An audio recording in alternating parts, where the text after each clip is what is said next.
Hello everyone, good morning. সবাই কেমন আছো? আশা করি সবাই ভালো আছো, সুস্থ আছো। আমরাও বেশ ভালো আছি। আমি টুম্পা চলে এসেছি তোমাদের জন্য আবারও একটা নতুন ভিডিও নিয়ে। আমার নতুন একটা ভিডিওতে তোমাদের সবাইকে অনেক অনেক শুভেচ্ছা ও ভালোবাসা। আজকে দিনটা হচ্ছে রবিবার, আর ঘড়ির কাঁটায় এখন ওই 7:45 মতো বাজে। তো এই মাত্র স্নান টান করে আসলাম, দেখতেই পাচ্ছ। এখন সিঁদুর টিপ টিপ কিছুই পড়া হয়নি, তো এখন পুজো দেবো। পুজো দেওয়ার পরে তারপরে সিঁদুর টিপ পরবো। যাই হোক, চলো বন্ধুরা, আজকে ব্লগটা একটু স্কিপ না করে প্রথম থেকে শেষ পর্যন্ত দেখতে থাকো। আশা করছি আজকে ব্লগটা তোমাদের একটু হলেও ভালো লাগবে। তো চলো এখন পুজো দিয়ে আর সংসারের কাজকর্মগুলো টুকটুক করে করব। আজকে কোনো আশিবাসী কাজ তোমাদের সাথে শেয়ার করিনি, তো চলো সঙ্গে থাকো। সকালে ঘুম থেকে উঠে সমস্ত আশিবাসী কাজগুলো কিন্তু আজকের কমপ্লিট করে নিয়েছি। সেগুলো না আজকে তোমাদের সাথে আর শেয়ার করিনি গো। মনটা সত্যি কথা বলতে, যতই তোমাদের ভিডিও শুরুতে বলি যে ভালো রয়েছি ভালো রয়েছি, এমন কিছু কিছু সময় বা এমন কিছু কিছু দিন, এমন কিছু স্মৃতি থাকে মানুষের জীবনে যেগুলো না সত্যি মানে সেই সময়টা আসলে, সেই দিনটা আসলে সেই কথাগুলো কিন্তু এমনিতেই মনে চলে আসে। আর যখন সেগুলো চিন্তা ভাবনা করতে থাকি না, মনটা সত্যি ভীষণ খারাপ হয়ে যায় গো। তো সত্যি কথা বলতে, আজকের দিনটাতে আমরা কিন্তু আমাদের পুরনো বাড়িটা ছেড়ে, যেই রুমটাতে আমরা থাকতাম ওইটা ছেড়ে আমার এই নতুন সংসারে এসেছিলাম। জানো, ওই দিনটা এতটা কষ্ট হয়েছিল কি বলবো তোমাদের। মানুষের সাথে অনেক কিছু হয়, ঝগড়া ঝাঁটি মারপিট অনেক কিছু হয়, কিন্তু ওই যে যেখানে আমরা থাকি, যেখানে আমার স্বামীর মানে জন্ম ভিটে, যেখানে সে জন্ম হয়েছে, ছোট্টবেলা থেকে একটু একটু করে বড় হয়েছে, আর সেই সমস্ত স্মৃতি যখন ছেড়ে আসে না, তখন সেগুলো মানে সেই দুঃখ কষ্টগুলো রাখার সত্যি কোনো জায়গা থাকে না। তো আমার হাজব্যান্ডের কতটা কষ্ট হয়েছে আমি বুঝতে পেরেছি, ওর অনেকটাই কষ্ট হয়েছে। যদিও ও আমাকে বলে না ওর কষ্টের কথা, কখনো বলে না আমাকে। খুব মানে যখন ও সহ্য করতে পারে না তখন দু একটা কথা বলে, কিন্তু আমি একেবারেই সত্যি কষ্ট সহ্য করতে পারি না, তো সেগুলো বলি তোমাদের সাথেই শেয়ার করি। আর তোমরা ছাড়া কে আছে বলো? আমার তো সত্যি কথা বলতে আমার কষ্টের কথা শেয়ার করার মতো কেউ নেই। আর তোমাদের দাদাভাইয়ের সাথে যে শেয়ার করব তার সময়ই থাকে না, কারণ সে বিদেশে গেছে টাকা ইনকাম করতে, আর তার নিজেরই মানে যত্ন নেওয়ার সে সময় পায় না। সে কি করে আমার কষ্টের কথাগুলো শুনবে বলো? তো সেই দিনই কিন্তু আমরা আমাদের ওই নতুন সংসারটা ছেড়ে, পুরনো ঘরটা ছেড়ে, কত স্মৃতি ছিল ওখানে। বিয়ের পর থেকে ওই রুমটাতে আমরা ছিলাম, কত স্মৃতি, কত ভালোবাসা, কত খুনসুটি আমাদের ওখানেই জড়িয়ে রয়েছে। তার সাথে সাথে মাম্মাম সোনাও ওই ঘরেই হয়েছে, আরও অনেক কিছু। তো সেগুলো ছেড়ে আসতে না ভীষণ কষ্ট হচ্ছিল। হয়তো মানুষের উপরে কিছু ক্ষোভ ছিল, যন্ত্রণা ছিল, কিন্তু সবথেকে বড় কষ্ট ছিল ওই ঘরটা ছেড়ে আসা। তো যাই হোক, কিছু করার নেই, আমাদের ভাগ্যটাই এমন যে কারোর ভালোবাসা পাওয়ার যোগ্য নয় আমরা, তাই না?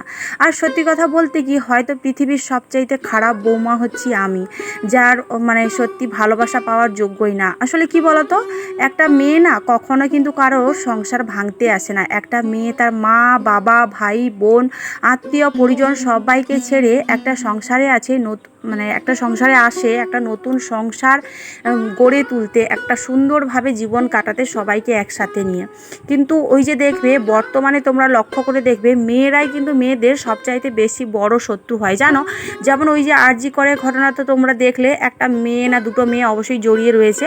তো মেয়েরাই কিন্তু মেয়েদের সবচাইতে বড় শত্রু হয়। মেয়েরা দেখবে মেয়েদের ভালো সহ্য করতে পারে না। আবার কিছু কিছু মানুষ রয়েছে, হ্যাঁ ও অন্যের বাড়ির মেয়ে আমার বাড়িতে এসে দখল করবে, আমার ওই জিনিসটাতে হাত দেবে, আমার এটা ভোগ করবে। কিছু কিছু মানুষের এরকম ছোট ছোট মানসিকতা রয়েছে, আর যেগুলো নিয়ে না আমাদের প্রত্যেকটা সংসারে দেখবে, প্রতিটা ঘরে ঘরে দেখবে এরকম মানে ঝগড়া ঝাঁটি রাগ হিংসা লেগেই থাকে।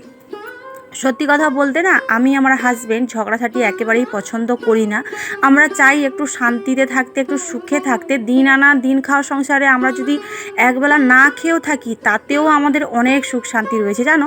আমরা চাই মানসিক শান্তিটা, আমরা চাই ভালোভাবে বাঁচতে। ওই দিন রাত ঝগড়াঝাটি করে মানসিক শান্তি কখনো আসে না, তাই না? তার সাথে সাথে আমাদের একটা বেবিও রয়েছে। আমরা যদি নিত্যদিন, আমরা যদি প্রত্যেক দিন ঝগড়াঝাটি অশান্তি করতেই থাকি সংসারের মধ্যে, তাহলে বাচ্চাটা কি শিখবে বলো? ওর তো এগুলোই শিখবে, তাই না? ও ভালো কিছু শিখবে না। তো সব কিছু একসাথে মিলিয়ে মিশিয়ে যখন আমরা সহ্য করতে পারলাম না, ফাইনালি আমার হাজব্যান্ড ওখান থেকে আসতে চাইছিল না। তো ওকে জোর করে, মানে আমাকে, বিশেষ করে আমাকে টার্গেট করে, আমাকে কেউ পছন্দই করতে পারে না। সত্যি কথা বলতে কি বলতো, এই দুনিয়াতে যারা সত্যি কথা বলে না, দেখবে ওই যে আরজি করের মেয়েটা, নার্স দিদিভাইটা, যে সত্যি কথা বলেছিল বলেই কিন্তু ওকে আজকে মরতে হলো। তো সেরকমই ব্যাপার, সত্যি কথার মরণ খুব তাড়াতাড়ি হয়, জানো? আর যারা মিথ্যে কথা বলে না, তাদের জয় খুব তাড়াতাড়ি হয়। কিন্তু ওই যে আমাদের মাথার ওপরে সব সবার ওপরে রয়েছে ঈশ্বর, উনি কিন্তু সব কিছু দেখছে। ঈশ্বর বলো, আল্লাহ বলো, প্রভু যিশু বলো, যে যাকে ভালোবাসে, যাকে মানে, তিনি কিন্তু সবটাই দেখছে। আর তার বিচার কিন্তু একদিন হবে। সত্যের বিচার একটু দেরিতে করে হলেও সত্যের বিচার কিন্তু খুবই মিষ্টি হয় জানো। আর মিথ্যার বিচার খুব তাড়াতাড়ি হলেও মিথ্যার বিচারটা খুবই তেতো হয়। তো সৎ পথে চললে পরে আমি মনে করি সত্যের জয় একদিন আসবে। আর আমরা সেই সুখের চিন্তা করে, যেহেতু আমাদের ওখান থেকে দূর ছাই কুকুর বেড়ালের মতো তাড়ানো হতো, তোমরাই বলো, যেখানে আমাদের সম্মান নেই, যেখানে ভালোবাসা নেই, যেখানে আমাদের গ্রাহ্য করে না মানুষ বলে, তার উপরে আবার বাড়ি থেকে দূর ছাই করে তাড়িয়ে দেয়, সেই জায়গাটাকে কি থাকা ভালো বলো? এবার তোমরা যদি দু কথা বলো, বাড়ির লোক সবাই মিলে, আমিও একটা মেয়ে, আমার তো সহ্য করার ক্ষমতাই দরকার, তাই না? তো তোমরা 10 দিন বললে আমার তো একদিন বলতে ইচ্ছে করবে। আর যখনই আমি বলতে যাই, সত্যি কথা বলতে যাই, স্পষ্ট কথা বলতে যাই, তখনই আমি সবার চোখে একেবারে কি বলবো, খুব খারাপ মেয়ে হয়ে যায়, খারাপ বৌমা হয়ে যায়। যাই হোক, আমি সবার কাছে খারাপ হয়ে থাকতে চাই, আমি ভালো হয়ে থাকতে চাই না। যার কাছে ভালো হওয়ার, আমি ভালো কি খারাপ সেটা একমাত্র আমার স্বামীই জানে, যার সঙ্গে আমি ঘর করছি। সত্যি যদি আমি খারাপ মেয়ে হতাম, তাহলে আমার হাজব্যান্ড নিশ্চয়ই এতদিন আমাকে ছেড়ে চলে যেত। ও প্রবাসে গিয়েও আমার জন্য টাকা পাঠাতো না, বা আমার সন্তানকে দেখতো না। এটাই হচ্ছে ব্যাপার। ভালোবাসার মানুষই ভালোবাসার মানুষটাকে চেনে, আদার্স কেউ চিনবে না। যাই হোক, দুঃখ কষ্ট হয় যে সবাইকে নিয়ে সংসার করতে চেয়েছিলাম, কিন্তু সেটা আর আমার হলো না। আর জীবনসঙ্গীটা সঠিক পেয়েছি, ও আমাকে ভালোবাসে, যত্ন করে, খেয়াল রাখে, এটাই আমার কপালে অনেক সুখ গো। যাই হোক, তোমাদের সাথে অনেক গল্প করতে করতে সকাল থেকে একবারে দুপুর পর্যন্ত সমস্ত কাজ গুছিয়ে নিয়েছি। খাওয়া দাওয়া কমপ্লিট। এখন বাসন কোসন মেজে ধুয়ে নিয়ে এসে এই যে দেখো, এখন র্যাকে ভালো করে সুন্দর করে সাজিয়ে রেখে দিচ্ছি। ওদিকে মামাম সোনা একটু শুয়ে পড়েছে, ওকে ঘুম করিয়ে দেবো। দেখা যাক, যদি ঘুমায় ভালো, না ঘুমায় আরও ভালো, তাহলে পড়তে বসিয়ে দেবো। কারণ সন্ধেবেলা না এত বৃষ্টি হয় যে কারেন্টটাই বারবার লোডশেডিং হয়ে যায়, তো ওই জন্যে পড়ানো ভীষণ প্রবলেম হয়। আর আমাদের না কোনো চার্জার লাইটও নেই, কোনো হ্যারিকেনও নেই। ওই একটা ল্যাম্প রয়েছে, আগেকার দিনে দেখবে ল্যাম্পের ভেতরে কেরোসিন তেল ভরে জ্বালা হতো, তো ওগুলোই রয়েছে। আর সত্যি কথা বলতে এখনকার দিনে কারেন্টের যুগে না, কারেন্ট হয়ে এমন অবস্থা হয়ে গেছে আমাদের চোখের, মানে কারেন্ট চলে গেলে পরে আমরা কিন্তু চোখে যেন একেবারে অন্ধকার দেখতে পাই। ল্যাম্প জ্বাললে পরে না চোখে যেন একেবারে দেখতেই পাই না, পোকা মাকড় কী যে ছাই পড়ছে ভাতের মধ্যে, খাওয়ারের মধ্যে, কিছুই দেখতে পাই না। আমি তো হয়তো দেখা যাবে অর্ধেক সময় পোকাই খেয়ে ফেলি। আমার মেয়ে, আমার হাজব্যান্ড ভালো দেখতে পায়, কিন্তু আমি অতটা দেখতে পাই না গো, আমার চোখের ভীষণ সমস্যা রয়েছে। যাই হোক, সন্ধেবেলা মা আমি একটু মুড়ি মাখিয়ে খেলাম, একটু নারকেল দিয়ে। ওই যে গতকালকে ভিডিওতে তোমাদের সাথে শেয়ার করেছিলাম, নারকেলটা ভেঙেছিলাম, ওই নারকেলটা একটু ছিল, তো ওটা দিয়ে একটু শশা কুচি দিয়ে মুড়ি খেলাম।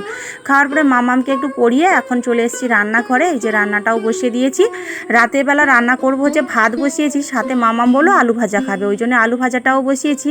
আর ওদিকে হচ্ছে দুপুরের তরকারি রয়েছে, ঝিঙে আলুর তরকারি রয়েছে। দুপুরে তো ঝিঙে আলুর তরকারি করেছিলাম, আর সাথে করেছিলাম তোমার হচ্ছে ভেন্ডি আলু ভাজা।